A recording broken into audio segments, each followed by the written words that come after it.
from you. I'm joined right now with Stephen Tryon. He is the author of Accountability Citizenship and talks about why Americans need to participate in decisions such as using force in Syria. Stephen, great to have you here. Thank you, Alice. It's wonderful to be here. This is really the perfect accountability citizenship moment, and you're exactly right. Everyone needs to voice their opinion, whatever their opinion is, whatever their heart and their head tells them is right. You need to get that, communicate that to Tim Griffin in Little Rock, to Senator Boozman, and to Senator Pryor. I did the same thing earlier this week. I'm from Utah. I'm in Salt Lake City, and I did the same thing earlier this week with my congressional delegation. Well, and that's the key is so many times folks see, well, Syria's, on the other side of the globe and doesn't really affect us, but it does because we're talking about a military strike.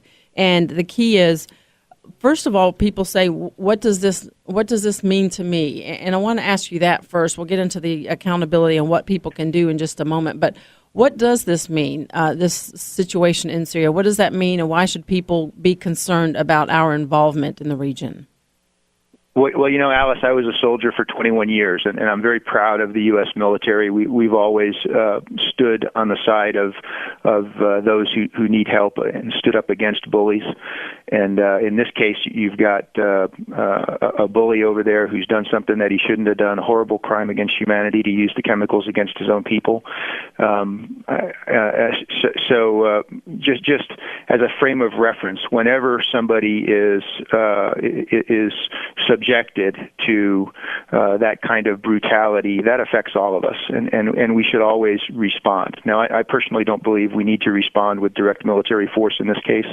That's what I've communicated to my members of Congress, but I think we have to respond when a regime treats its people the way Assad has. It's just that there are lots of ways to respond, right? And there are a lot of ways to respond short of direct military force. Right, and the American people have a say-so, and it's not just the president with executive action or even from Congress. They need to hear from the American people. And in your book, Accountability Citizenship, you address that specific issue. So many people think, well, my accountability as a citizen is just make sure and go and vote, but it's not. There's a lot between elections that citizens can do, and there's a great article on National Review addressing just this, and that it says the phone lines are ringing off the hook in Congress. Virtually no one is calling in support for military intervention, but the journalists contact several congressional offices, Justin Amish in Michigan, Jordan in Ohio, Brown in Georgia, several of them,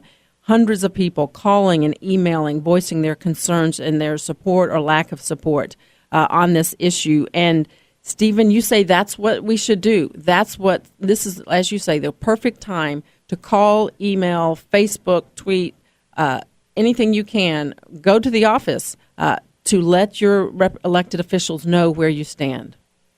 That's exactly right. And the other thing I want to say is our Commander-in-Chief, President Obama, I think gets an A+ here. He's done a wonderful job. First of all, even in 2012, communicating that this was a red line very clearly up front.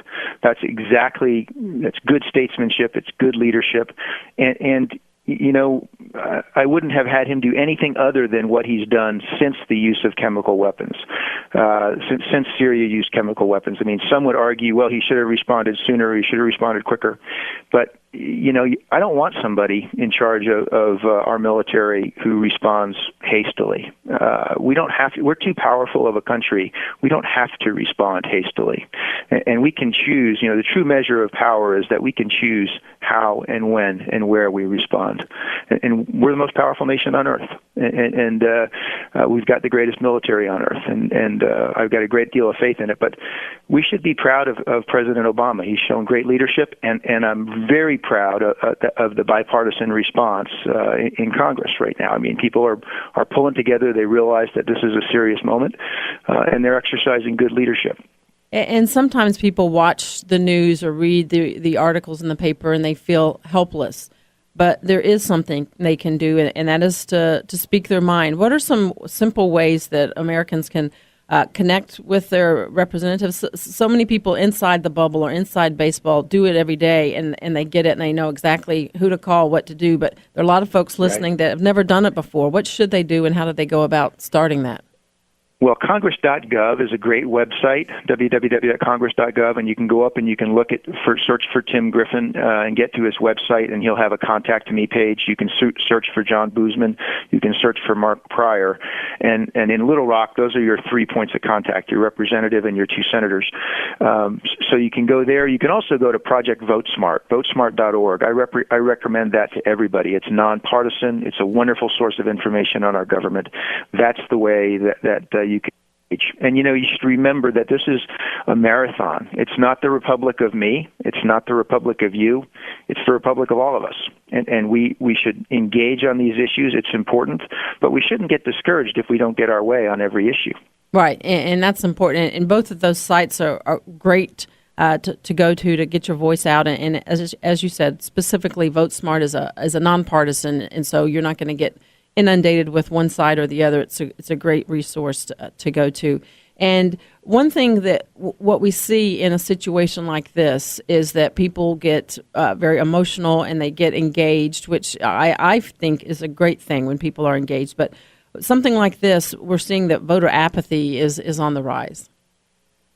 Well, in my book, I present some data from the statistical abstract that shows that voter participation since 1972 has been declining overall. And more seriously for me, in elections where it's just Congress. In 2014 we'll have an election for just Congress, 1/3 of the Senate and all of the House of Representatives.